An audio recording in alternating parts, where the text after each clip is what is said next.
नमस्कार, जय हिंद। आज हम डिस्कस करेंगे बेटा जो आपका एक नई शुरुआत की जा रही है आपकी सफलता के लिए। हम क्लास 12th का इसमें सिलेबस स्टार्ट कर रहे हैं प्रॉपर तरीके से। एक एक क्वेश्चन और एक एक कॉन्सेप्ट समझाया जाएगा तुमको बारी बारीकी से। देखिए, इसमें दो तरीके से क्लास चलेंगे। आपको चैनल पर जो है दो प्ले लिस्ट मिलेंगी 12th की, एक कॉन्सेप्ट की प्ले लिस्ट मिलेगी और एक मिलेगी आपकी प्रैक्टिस की। अभी जो क्लास होगी पहले प्रैक्टिस होगी, फिर इसी प्रैक्टिस का मतलब इससे रिलेटेड जो आपकी एक्सरसाइज होंगी उन पर रिलेटेड आपके क्वेश्चंस जितने भी होंगे वो सारे क्वेश्चंस कराए जाएंगे। जैसे एक्सरसाइज 1, 2, 3 जितनी भी हैं पहले वो प्रैक्टिस की क्लास में कराई जाएंगी और ये कराई जाएंगी आपकी कॉन्सेप्ट क्लास में। आप पहले कॉन्सेप्ट क्लास लेना, उसके बाद प्रैक्टिस क्लास। ठीक है सर। अब इसमें हम पहला टॉपिक स्टार्ट कर रहे हैं आपका मैट्रिक्स आप व्यू। ठीक है। बेसिकली आप व्यू को समझने के लिए आप व्यू है क्या? आप व्यू एक ऐसी चीज़ है जैसे मान लीजिए आपके पास एक से ज़्यादा एलिमेंट हैं। ठीक है। आपके पास क्या है? एक से ज़्यादा एलिमेंट हैं, उनको एक सिस्टमेटिक तरीके से एक आयताकार यानी रेक्टेंगुलर आकृति में व्यवस्थित करना ही क्या है? एक आप व्यू है। जैसे हम देखें, मान लीजिए ये है आपका, ये कोई मैंने आकृति मान ली आयताकार आकृति, रेक्टेंगुलर शेप। इसमें उन जो एलिमेंट हैं आपके पास जितने भी अवयव हैं उनको पंक्तियों के रूप में और स्तंभों के रूप में, किसके रूप में? स्तंभों, यानी पंक्ति मतलब रो। ये पंक्तियों के हॉरिजॉन्टल लाइन्स होती हैं बेटा, इसे बोलते हैं हॉरिजॉन्टल लाइन, क्षैतिज रेखा। जो क्षैतिज रेखा होंगी उन्हें क्या बोलेंगे हम? हॉरिजॉन्टल। हॉरिजॉन्टल लाइन्स होंगे उन्हें क्या बोलते हैं बेटा हम? रो। रो मतलब हिंदी में बात करूँ सर मैं, पंक्ति। और जो वर्टिकल लाइन खड़ी हुई होती हैं, जैसे वर्टिकल ये है ऊर्ध्वाधर ऊपर की ओर जो वर्टिकल लाइन खड़ी है उसे बोलेंगे हम आपका क्या? कॉलम। हिंदी में बात करूं सर मैं, स्तंभ। ठीक है। मान लीजिए इसमें पंक्ति के सामने यानी रो के सामने उसका नंबर लिख दीजिए 1, 2 और ये 3। कितना? 3। इसमें रो कितनी है? 1, 2, 3। तो इसके सामने रो R1, R2 और R3, यानी पहली पंक्ति को R1 से डिनोट करेंगे, दूसरी पंक्ति को R2 से और तीसरी पंक्ति को R3 से। ऐसे ही कॉलम हैं आपके। ये मान लीजिए C1, C2 और C3।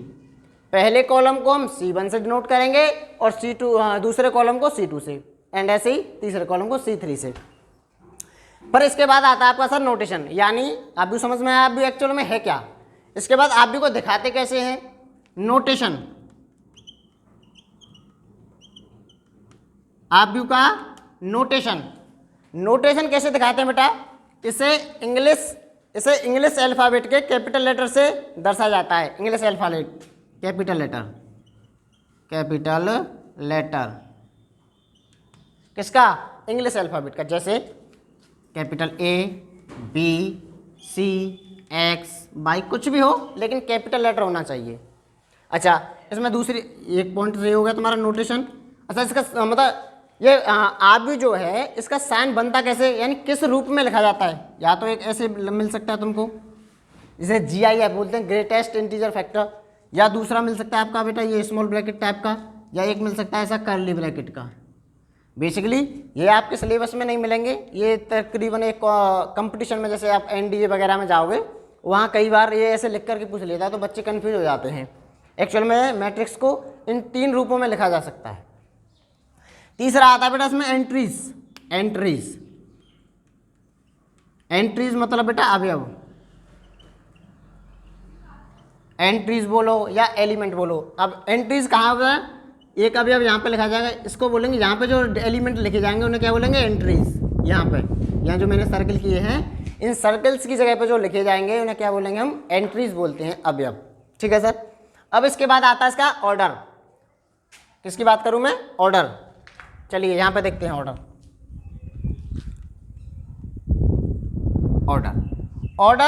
मान लीजिए ये कोई मैट्रिक्स है, इसमें कुछ लाइंस हैं हॉरिजॉन्टल लाइंस, और रो की संख्या कितनी है बेटा? m है।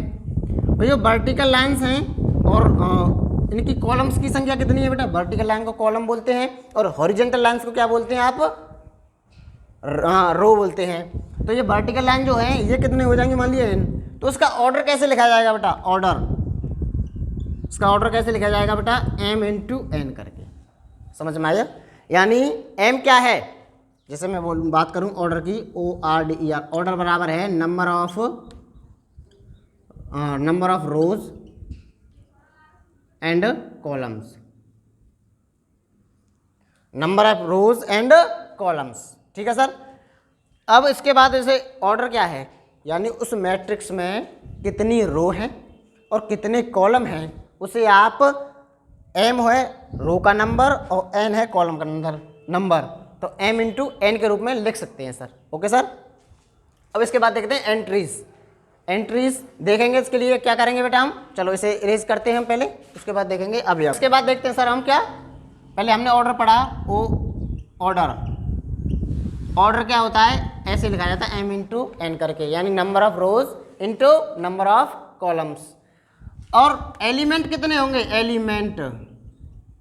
एलिमेंट बोलो या एंट्रीज बोलो, यानी इसके अंदर अवयव कितने हैं, कितने बेटा अवयव। मैं अवयव की बात करूं तो इसमें अवयव क्या होंगे, देखो ध्यान से देखिए, यानी ऑर्डर को तो लिखा जाता है m into M cross N करके, और इसका प्रोडक्ट करके जो नंबर आएगी बेटा mn, ये क्या होगा, नंबर ऑफ एलिमेंट्स, यानी एंट्री, जितने भी नंबर होंगे, जितने भी एलिमेंट होंगे वो ऐसे लिखे जाएंगे। जैसे मैं बात करूं एक नमूने की, नमूने को बेटा मैं अपनी भाषा में बोलूं तो एग्जाम्पल, क्या एग्जाम्पल। जैसे नमूना है बेटा, मेरे पास कोई ए मैट्रिक्स है जिसका ऑर्डर है 3/4 का। इसका मतलब क्या है, आगे m लिख रहा है तो m की जगह पे 3 है, उसमें रो कितनी है 3 और कॉलम्स कितने हैं 4। Okay sir. अब इसका जो है आपके एलिमेंट, यानी नंबर ऑफ एलिमेंट बताइए आप इसमें, नंबर ऑफ एलिमेंट्स कितने होंगे बेटा, ये तो हो गया इसका ऑर्डर 3x4, और इसको एलिमेंट्स कितने होंगे इसमें, 3 4 जा 12, यानी 3 चौक 12। एलिमेंट्स कितने आएंगे उस मैट्रिक्स में, 12 एलिमेंट्स आएंगे। यहाँ तक समझ में आया? चलिए इसके बाद आता है तुम्हारा मतलब एक्चुअल में बनाया कैसे जाता है मैट्रिक्स को बनाया कैसे जाता है। जैसे मान लीजिए मैट्रिक्स ए है, उसे आप कैसे लिख सकते हो, ए मैट्रिक्स जो है बेटा ऐसे लिखा जाता है AIJ। अब इसमें जो IJ है, आई क्या है, आई बराबर रो का नंबर, और बेटा जे बराबर है आपका कॉलम का नंबर, क्या है, कॉलम का नंबर, यानी आई रो का नंबर और जे कॉलम का नंबर। जैसे मैट्रिक्स मुझे बनानी है, कोई ए मैट्रिक्स बना रहा हूं मैं, ठीक है, ये मैं एक बहुत बड़ी मैट्रिक्स बना रहा हूं, ए और ए आपका ये ए और ए। यहाँ पर जितने इसमें एलिमेंट्स कितने हैं बेटा, पहले तो इसका ऑर्डर देखिए, इसमें कितनी रो है, हॉरिजॉन्टल लाइंस कितनी बन रही है बेटा, 1 2 और ये 3, यानी हॉरिजॉन्टल लाइंस को क्या बोलते हैं बेटा, row, number of rows 3। And vertical lines देखिए इसमें 1 2 और ये 3, वर्टिकल लाइंस कितनी है 3। तो वर्टिकल लाइन को क्या बोलते हैं, नंबर ऑफ कॉलम्स कितने हैं बेटा 3, यानी इस मैट्रिक्स का ऑर्डर कितना हो गया प्यारे, 3/3 का।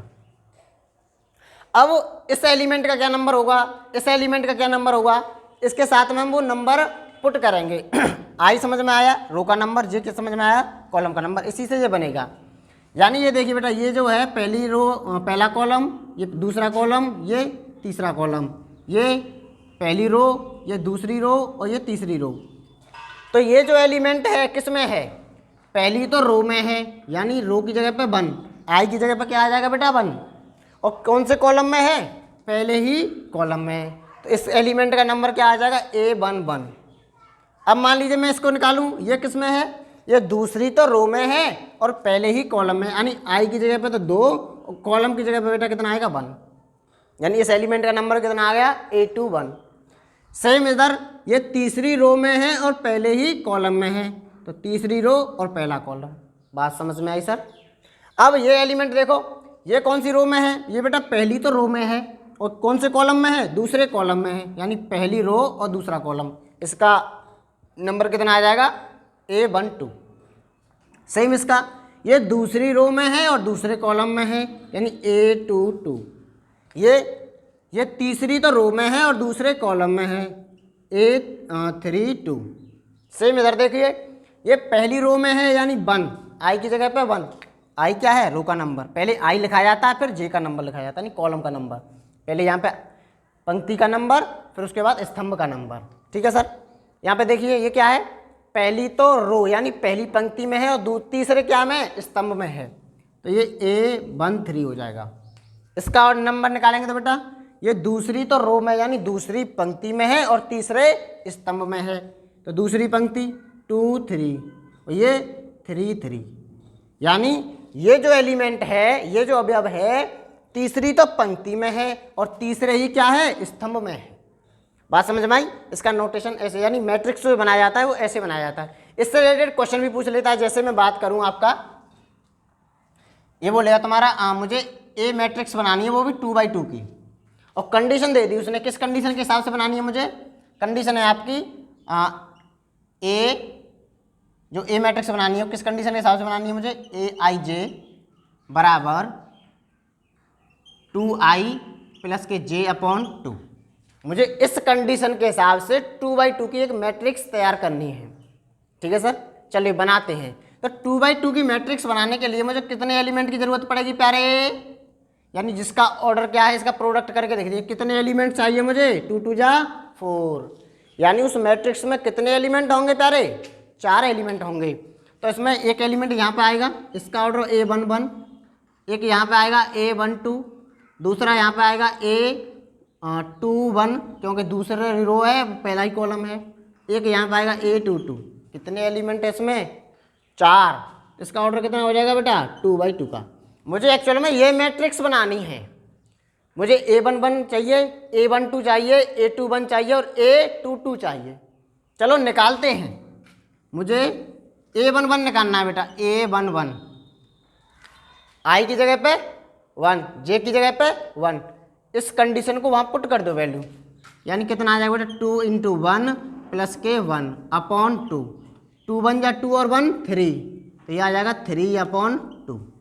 बेटा A12 निकालेंगे, यानी आई की जगह पे 1 और जे की जगह पे 2 पुट करेंगे, तो 2 इंटू 1 प्लस के 2 अपॉन 2। 2 1 जा 2 और 2 4 अपॉन 2 इज इक्वल टू 2। अब निकालना है मुझे A21। क्या निकालना है बेटा? A21, यानी आई की जगह पर क्या है? 2 और जे की जगह पर क्या है? 1। निकालिए आई की जगह पर, यानी 2 इंटू 2 प्लस के 1 अपॉन 2, तो 2 दूनी 4 और 1 5 बटे 2। चौथा है बेटा A22 निकालना है मुझे। कैसे निकालेंगे? यानी आई की जगह पर तो आपका 2 रखना है और जे की जगह पर कितना रखना है? 2। 2 इंटू 2 प्लस के 2 अपॉन 2 इज इक्वल टू 2 2 जा 4 और 2 6 अपॉन 2 इज इक्वल टू 3। तो इसका मैट्रिक्स कैसे बन जाएगी बेटा? जब यहाँ पे लिख दो इन एलिमेंट को, लिखो A11 की वैल्यू 3 अपॉन 2, A12 की वैल्यू 2, A21 की वैल्यू 5 अपॉन 2 और A22 की वैल्यू 3। बेटा समझ में आया मेरे लाल? बोलो समझ में आया? ये 2 बाई 2 की मैट्रिक्स बन गई। ऐसे ही हम 3 बाई 3 का मैट्रिक्स बना लेंगे, लेकिन कुछ कंडीशन दी रखी होगी उसके हिसाब से। 3 बाई 3 में कितने एलिमेंट आएंगे? 3 3 या 9 एलिमेंट आएंगे। चलिए और आगे देखते हैं उसके बाद फिर हम। चलो जैसे मान लीजिए एक क्वेश्चन और है इसमें। एक क्वेश्चन क्या है इसमें? मान लीजिए मैंने क्वेश्चन बोला आपके जो मैट्रिक्स में टोटल एलिमेंट है बेटा, मैंने मान लिया जैसे कोई मैट्रिक्स दिया हुआ है बेटा, उसमें टोटल कोई यदि ए मैट्रिक्स है, उसमें टोटल एलिमेंट की नंबर दे दिया। अब मुझे क्या दे दिया? मैंने दिया मान लिया उसमें 12 एलिमेंट है। ये मेरी तरफ से नमूना है, यानी किसी मैट्रिक्स में एलिमेंट्स कितने हैं? 12। तो हमें उस मैट्रिक्स की कोटि यानी ऑर्डर बताना है। ऑर्डर क्या होता है बेटा? ऑर्डर बताना है हमें। ऑर्डर क्या है? कोटि। हिंदी में बात करूं तो मैं बेटा कोटि, यानी क्या बताना है मुझे? उसका ऑर्डर बताना है। कैसे बताएंगे? मान लीजिए कितने एलिमेंट है टोटल उसमें? 12। इसके आप फैक्टर करिए, कितने प्रकार से बन सकता है? एक तो 12 गुणा 1, यानी हो सकता है उसमें रो कितनी हो 12 और कॉलम कितने हो 1, यानी 12 पंक्ति हो और 1 स्तंभ हो सकता है उसमें 1 पंक्ति हो और कितने हो 12 स्तंभ हो, यानी रो कितनी हो उसमें 1 और कॉलम्स कितने हो 12। मान लीजिए हो सकता है इसमें 3 तो पंक्ति हो और 4 क्या हो स्तंभ हो, यानी 3 रो हो और 4 क्या हो बेटा कॉलम। हो सकता है उसमें 4 रो हो और 3 कॉलम हो, यानी 4 पंक्ति हो और 3 क्या हो बेटा स्तंभ हो सकता है उसमें 2 क्या हो सकता है 2 गुणा 6 12 होता है, यानी 2 पंक्ति हो और 6 स्तंभ हो। स्तंभ मतलब कॉलम, पंक्ति मतलब रो। थोड़ा भाई एडजस्ट करना, भाई लैंग्वेज बोलने में थोड़ा टाइम लगता है। और तीसरा है आपका बेटा मान लीजिए 6 × 2 भी हो सकता है, यानी हो सकता है उसमें 6 रो हो और 2 कॉलम्स हो। बात समझ में आ रही मेरी?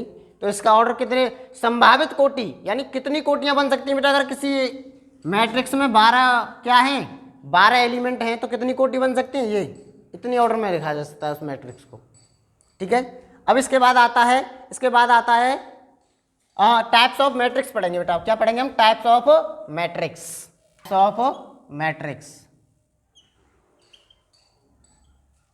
मैट्रिक्स मतलब आव्यूहों के प्रकार।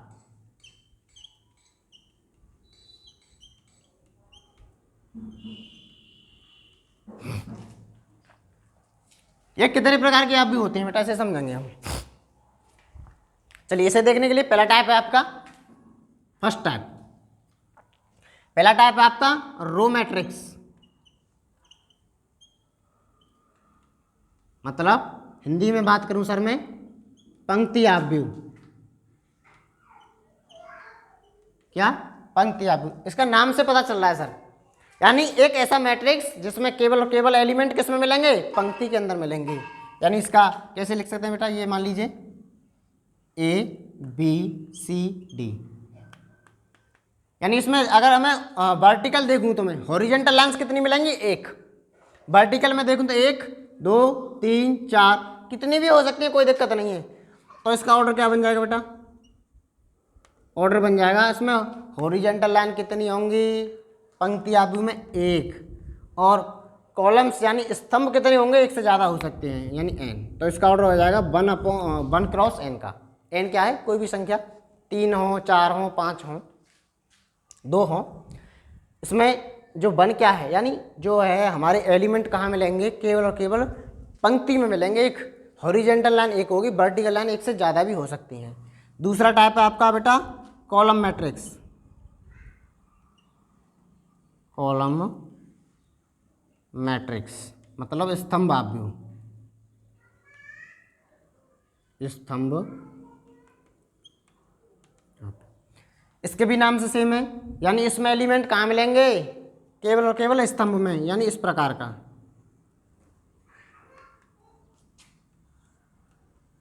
यानी यहाँ पे 1 से ज़्यादा रो हो सकती हैं। तो इसका ऑर्डर कितना बन जाएगा? इसमें रो कितनी हो सकती हैं? 1 से ज़्यादा हो सकती हैं, तो यानी n × 1। कॉलम मिलेगा केवल 1, यानी इसमें जो एलिमेंट लिखे जाएंगे केवल एक ही वर्टिकल लाइन 1 होगी, यानी कॉलम एक ही कॉलम में लिखे जाएंगे। हॉरिजेंटल लाइन्स 1 से ज़्यादा हो सकती हैं, कितनी भी हो सकती हैं, तो n × 1 का है। तीसरा टाइप है आपका बेटा, तीसरा type zero matrix, zero matrix इसे बोलते हैं बेटा शून्य आव्यूह, शून्य आव्यूह। जीरो मैट्रिक्स क्या है बेटा? जैसे ओ से दिखाया जाता है। किससे दिखाया जाता है बेटा? ओ से। ओ बराबर जिसके सारे एलिमेंट, ऐसा एक मैट्रिक्स जिसके सारे एलिमेंट क्या हो? 0 0 0 हो। क्या हो बेटा? कितने एलिमेंट हो? 1 2 3, और ये ऐसे लिखा जाएगा 0 0। ये 3×3 का है। इसे किससे दिखाया जाता है बेटा? कैपिटल O से। इसमें सारे मैट्रिक्स सारे एलिमेंट कितने हो जाएं? 0 से क्या बोलेंगे हम? जीरो मैट्रिक्स बोलेंगे।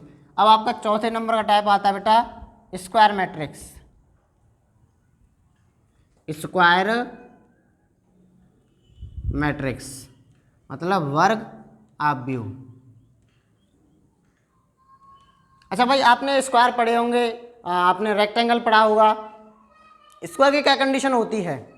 स्क्वायर की यही तो कंडीशन होती है कि जिसमें चारों साइड्स क्या होती हैं, इक्वल्स होती हैं। सेम कंडीशन यहाँ पर थोड़ा सा उसे मॉडिफाई कर दो। मॉडिफाई करने का मतलब है जिसमें द नंबर ऑफ रोज बराबर द नंबर ऑफ कॉलम्स, यानी एक ऐसा अवयव जिसमें पंक्तियों और स्तंभों, रो एंड कॉलम की जो संख्या है वो बराबर होगी। मान लीजिए किसी मैट्रिक्स में 2 रो हैं, तो वो स्क्वायर कब बनेगा? जब उसमें 2 ही कॉलम होंगे। मान लीजिए किसी मैट्रिक्स में 3 रो हैं, तो स्क्वायर कब बनेगा? जब उसमें 3 ही कॉलम होंगे। जैसे आप देखिए, मैं नमूना बनाऊं, इसमें चाहिए कंडीशन क्या है? m बराबर n। ये छोटा सा है लेकिन बहुत तगड़ा सवाल बनता है, यहाँ से हैंग हो जाती है खोपड़ी बच्चों की सोचने में। जैसे मैंने नमूना बनाया बेटा, मान लीजिए 5 3 2 7 6 8 1 9 3। ये क्या मैट्रिक्स है? इसका ऑर्डर क्या है? 3/3, यानी इसमें m बराबर n है। कितनी रो है बेटा? हॉरिजॉन्टल लाइन देखिए 1 2 और 3, वर्टिकल लाइन ऊर्ध्वाधर लाइन देखिए 1 2 और 3, यानी इसमें 3 तो 3 क्या है? पंक्तियाँ, यानी m बराबर 3 एंड n बराबर 3। दोनों की संख्या क्या आ रही है बेटा? बराबर आ रही है। तो इसे क्या बोलेंगे हम? स्क्वायर मैट्रिक्स बोलेंगे। नंबर 5 आता है तुम्हारा बेटा, कितना? नंबर 5 नंबर देखिए। अब 5वें नंबर का टाइप आता है बेटा आपका विकर्ण, यानी डायगोनल मैट्रिक्स। डायगोनल मैट्रिक्स, विकर्ण आव्यूह। क्या हो गया बेटा? विकर्ण आव्यूह, यानी एक ऐसा मैट्रिक्स बेटा जिसमें एलिमेंट केवल और केवल कहाँ मिलेंगे? डायगोनल में मिलेंगे। जैसे आपने पहले कहीं पढ़े होंगे, जैसे स्क्वायर पढ़े हैं। जैसे मान लीजिए क्या है? स्क्वायर, इसमें डायगोनल होते हैं, इसे बोलते हैं मेन डायगोनल। मेन डायगोनल मतलब मुख्य विकर्ण, और इसे जो बोलेंगे ये क्या बोलेंगे बेटा? बैक डायगोनल, पश्च विकर्ण। ठीक है ना? अब यहाँ पे जो है हम मेन किसकी बात करेंगे बेटा? मेन डायगोनल की बात करेंगे। ठीक है ना? चलिए अब देखते हैं इधर। जितने भी एलिमेंट मिलेंगे ना, जैसे जितने भी एलिमेंट मिलेंगे वो कहाँ मिलेंगे? केवल और केवल डायगोनल के अंदर मिलेंगे। जैसे मैं बात करूँ, आप देखिए बनाइए यहाँ पे, जैसे ये कोई मैट्रिक्स है, जहाँ एक और बात बता दूँ, जहाँ i बराबर j हो, केवल वहीं एलिमेंट मिलेंगे। यानी यहाँ पे 1 1, यहाँ पे 2 2, यहाँ पे 3 3। i और j की वैल्यू बराबर आती है, यानी इन एलिमेंट पे, यहाँ पे जो एलिमेंट लिखे जाते हैं, केवल अवयव कहाँ मिलेंगे बेटा? डायगोनल में मिलेंगे।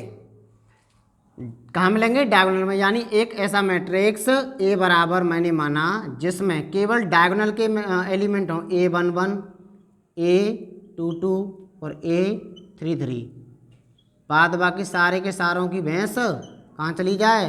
पानी में। यानी एक ऐसा मैट्रिक्स बेटा जिसमें केवल एलिमेंट कहाँ मिलेंगे? अवयव कहाँ मिलेंगे? डायगोनल में। डायगोनल को छोड़ करके जितने भी एलिमेंट लिखे जाएंगे वो सारे के सारे क्या होंगे? 0 होंगे। वो सारे के सारे क्या होंगे? 0। केवल और केवल एलिमेंट कहाँ मिलेंगे? जिंदा एलिमेंट डायगोनल में। इसका ऑर्डर है 3/3 का। जैसे इसमें लिखा कैसे जाता है बेटा? से AIJ कैसे लिखा जाएगा बेटा? यानी इसमें 2 कंडीशन बनते हैं। यानी इसमें 2 तरह के एलिमेंट हैं। एक तो एलिमेंट वो हैं जहाँ i और j की वैल्यू बराबर है, यानी AIJ, और बेटा दूसरे एलिमेंट AIJ। एक एलिमेंट तो वो है जहाँ i बराबर j है, यानी जहाँ i बराबर j मतलब ये कि i और j यानी दोनों की नंबर सेम है, तो वो तो होंगे non zero, does not equal to 0। और जहाँ i बराबर j नहीं है वहाँ के एलिमेंट क्या होंगे बेटा? 0 होंगे। समझ में आया? या ये कॉन्सेप्ट है जहर घोलने वाला। एक्चुअल में यहाँ से जो सवाल बनते हैं बहुत अच्छे सवाल बनाए जाते हैं कंडीशन में। कंडीशन दे करके आपको कंडीशन दे देगा, पूछेगा कि ये कंडीशन है तो कौन से एलिमेंट जीरो होंगे, कौन से एलिमेंट जीरो नहीं होंगे। एलिमेंट जीरो कौन से होंगे बेटा, जहां आई बराबर जे, यानी रो और कॉलम की संख्या बराबर जहां आएगी वो एलिमेंट तो होंगे नॉन जीरो, यानी does not equal to zero. और जहां आई और जे की नंबर बराबर नहीं आएगी, जैसे मान लीजिए ये एलिमेंट की बात करूं मैं, तो इसका ऑर्डर क्या बनेगा बेटा, कौन सा एलिमेंट है इसका, आई और जे निकालो। ये पहली तो रो में है यानी 1, और दूसरे कॉलम में यानी 2, यानी क्या आई और जे बराबर है, नहीं है, ये A12 है। इस एलिमेंट की बात करूं, इस एलिमेंट का नंबर क्या है, A12। क्या इसमें आई और जे बराबर है, नहीं है, आई और जे बराबर नहीं है, तो वो एलिमेंट क्या होंगे, जीरो होंगे। ये होती है तुम्हारे डायगोनल मैट्रिक्स की कंडीशन। छठवें नंबर का टाइप आता है बेटा तुम्हारा स्केलर मैट्रिक्स। क्या, स्केलर मैट्रिक्स। हाँ, इसमें एक बात और है, डायगोनल में जरूरी नहीं है कि वही सेम अवयव हों, कुछ भी हो सकते हैं। जैसे मैं नमूने की बात करूं, ये भी डायगोनल है, 5 0 0 0 7 0 0 0 और ये 8, यानी एलिमेंट कोई भी हो, क्या हो, कोई भी एलिमेंट हो, कोई भी नंबर लिख रही हो, केवल कहाँ लिखे होनी चाहिए, केवल और केवल डायगोनल में, विकर्ण में होनी चाहिए एलिमेंट। ये कंडीशन है, इसकी मेन कंडीशन तो ये है। अब इसके बाद जो तुम्हारा आता है स्केलर मैट्रिक्स, स्केलर मैट्रिक्स अदिशाव्यू, हिंदी की बात करूं सर मैं तो क्या आएगा, अदिशाव्यू। ठीक है सर। स्केलर मैट्रिक्स क्या है प्यारे, इसे समझने के लिए तुमने अगर डायगोनल मैट्रिक्स को समझ लिया अच्छी तरह से, तो स्केलर मैट्रिक्स भी समझ में आ जाएगा। स्केलर मैट्रिक्स मतलब है, देखो डायगोनल मैट्रिक्स में कंडीशन क्या है, केवल एलिमेंट कहाँ मिलेंगे प्यारे, डायगोनल में। डायगोनल को छोड़ के सारे एलिमेंट क्या होंगे, जीरो। सेम कंडीशन इसमें है, इसमें भी डायगोनल के एलिमेंट डायगोनल में मिलेंगे केवल यहाँ, यानी A11। बाद बाकी इसमें भी डायगोनल में मिलेंगे एलिमेंट, उसके भी सारे डायगोनल को छोड़ के जीरो होंगे, लेकिन सेम यहाँ पर क्या होंगे बेटा, सेम, यानी लैम्डा 0 0 0 लैम्डा 0 0 0 और लैम्डा। यानी जो डायगोनल में एलिमेंट मिलेंगे अलग अलग मिल रहे हैं तो डायगोनल मैट्रिक्स, और केवल डायगोनल में सेम मिल रहे हैं, जैसे 5 5 5। नमूने की बात करूँ मैं, A बराबर कितना हो जाएगा, जैसे मैंने बोला 3 0 0 0 3 0 0 0 और 3। यानी अगर इस मैट्रिक्स की बात करूँ तो ये क्या है, क्या है ये, पहले तो इसका ऑर्डर बताओ, 3/3 का सेम है, 3 3 3। एलिमेंट कहाँ मिल रहे हैं, केवल डायगोनल में मिल रहे हैं। डायगोनल यानी विकर्ण को छोड़ करके जितने एलिमेंट है सारे क्या दिख रहे हैं बेटा, जीरो। केवल कहाँ है एलिमेंट, डायगोनल में है। सेम होंगे तो स्केलर, अलग अलग होंगे तो क्या, डायगोनल में विकर्ण आप भी। ठीक है ना, इसकी कंडीशन ये है, इसमें भी जीरो होंगे सेम। अच्छा, इसमें भी दो तरह के एलिमेंट लिखे जाते हैं बेटा, A I J। क्या कंडीशन बनेगी इसमें A I J की, देखो इसमें दो तरह के एलिमेंट हैं बेटा, A I J और A I J। ये जीरो, यानी इसमें कंडीशन क्या है, A I J बराबर क्या होगा बेटा, जहां I और J के नंबर I बराबर J है तो वो तो होगा बेटा लैम्डा, यानी कोई भी कांस्टेंट हो सकता है। और जहां I बराबर J नहीं है तो वो एलिमेंट क्या होंगे बेटा, जीरो होंगे। प्यारे समझ में आयो, बोलो यहाँ तक समझ में आयो। यानी ये कौन से नंबर का है तुम्हारा, 6वें नंबर का है टाइप। ठीक है, यानी जहाँ I और J की कंडीशन नंबर बराबर होगी तो वो तो होंगे लैम्डा, यानी कोई भी सेम हो सकते हैं, 5 5 7 7, यानी सेम होने चाहिए। क्या होने चाहिए बेटा, सेम होने चाहिए। और जहाँ I और J की नंबर बराबर नहीं, जैसे मैं यहाँ की बात करूँ तो ये एलिमेंट क्या होंगे, जीरो होंगे। ठीक है सर, चलिए 7वें नंबर का टाइप देखते हैं हम। 7वां क्या है, 7वें नंबर पर आते हैं सर हम। 7वें नंबर को बोलते हैं इंग्लिश में आइडेंटिटी। आइडेंटिटी मैट्रिक्स, मतलब हिंदी की बात करूँ तो हिंदी में सर इसके दो नाम मिल जाते हैं आपको। कई बुक में इकाई आव्यूह लिखा हुआ है, कई में तत्समक आव्यूह है, यानी तत्समक या इकाई।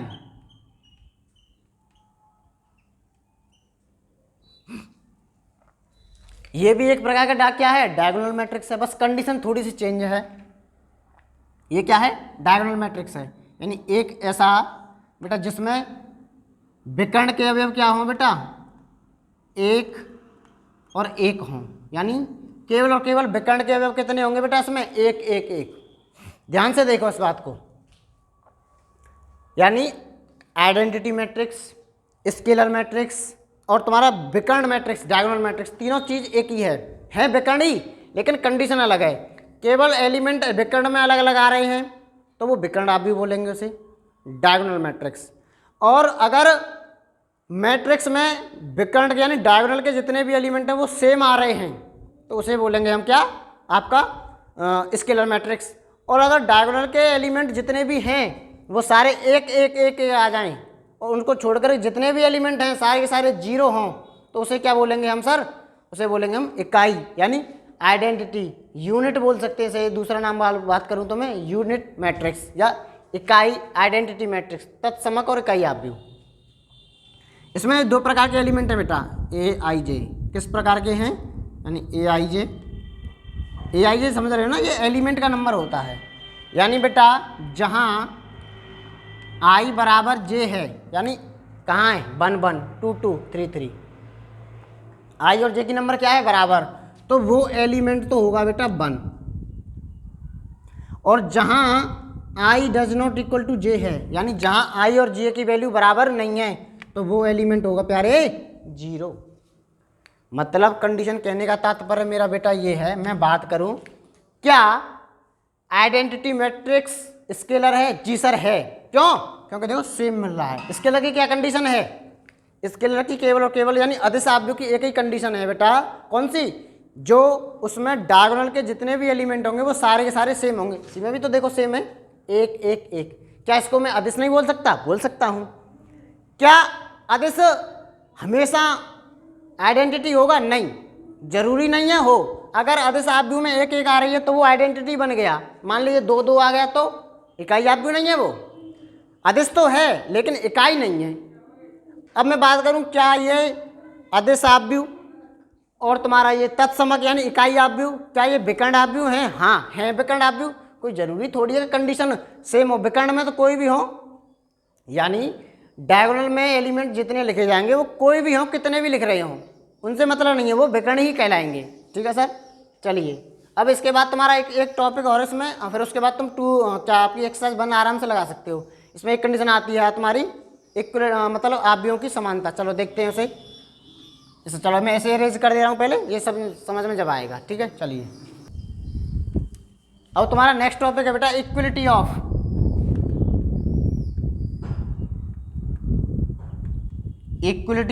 मैट्रिक्स। इक्वलिटी ऑफ मैट्रिक्स, आव्यूहों की समानता,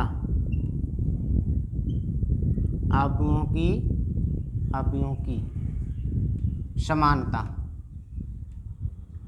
बेटा देखिए प्यारे, दो मैट्रिक्स इक्वल कब होंगी, इस कंडीशन पर हम डिस्कशन करने वाले हैं। दो मैट्रिक्स के इक्वल होने के लिए कंडीशन होनी चाहिए प्यारे, पहले तो उनका ऑर्डर इक्वल होना चाहिए, यानी फर्स्ट कंडीशन ऑर्डर इक्वल होने चाहिए, ऑर्डर आर इक्वल, यानी बेटा कोटि समान होनी चाहिए। कोटि क्या होनी चाहिए, दोनों जिन दो मैट्रिक्स में हम तुलना कर रहे हैं, कंपैरिजन कर रहे हैं, उनकी कंडीशन पहली क्या है, ऑर्डर, यानी कोटि इक्वल होनी चाहिए। मान लीजिए पहला मैट्रिक्स है 2/2 का तो दूसरा भी 2/2 का होना चाहिए। मान लीजिए पहला मैट्रिक्स है 2/3 का तो दूसरा भी मैट्रिक्स किसका होना चाहिए, 2/3 का, सेम होना चाहिए, तभी कंपैरिजन हो पाएगा, तभी हम बोल पाएंगे वो। अच्छा दूसरी कंडीशन और है इसमें क्या, करस्पॉन्डिंग एलिमेंट्स,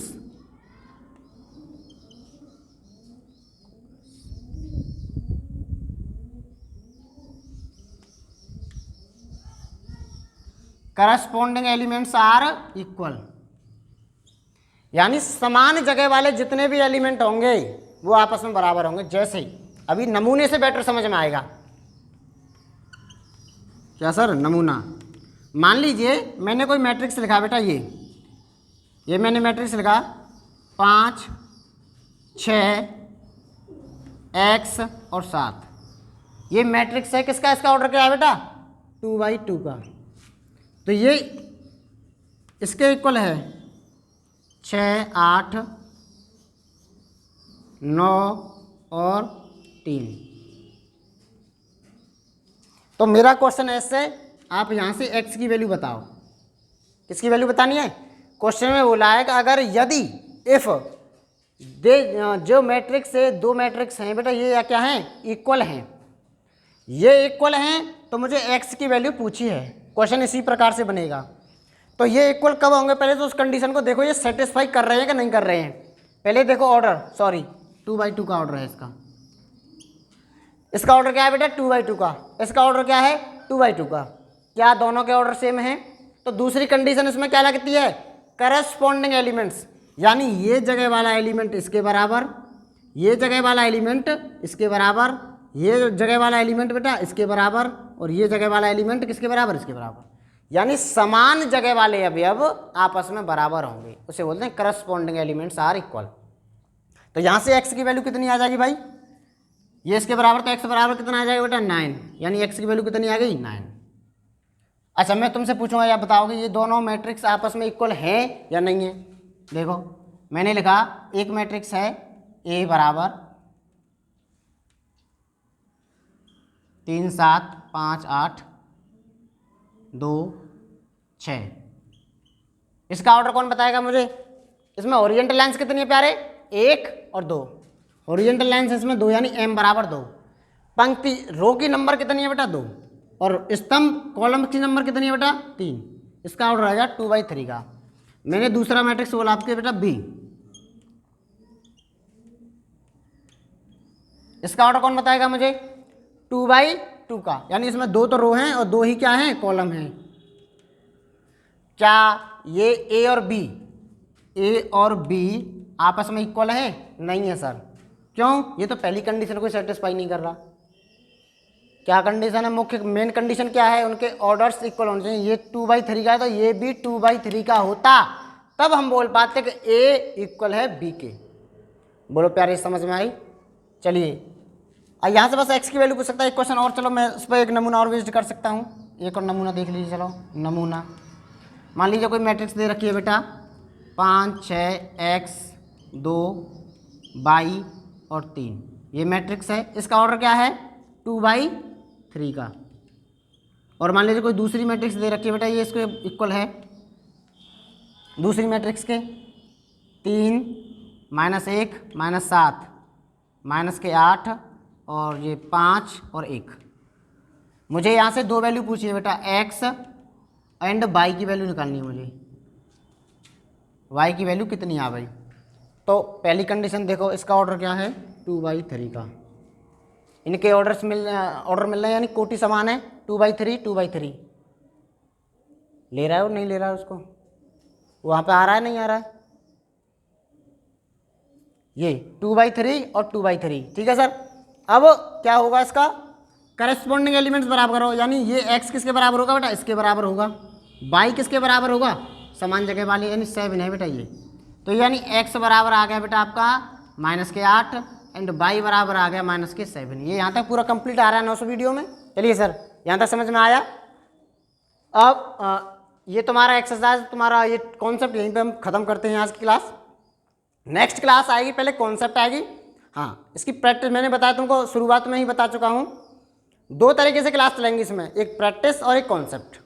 कॉन्सेप्ट की प्लेलिस्ट अलग बनाएंगे और प्रैक्टिस की अलग बनाएंगे। प्रैक्टिस के अंदर आपको एक एक सवाल, यानी एक्सरसाइज का हर एक सवाल सॉल्व कराया जाएगा, एक एक सवाल यहीं बोर्ड पर, ठीक है सर। और वीडियो कैसी लगी कमेंट में ज़रूर बताएं। थैंक यू, जय हिंद।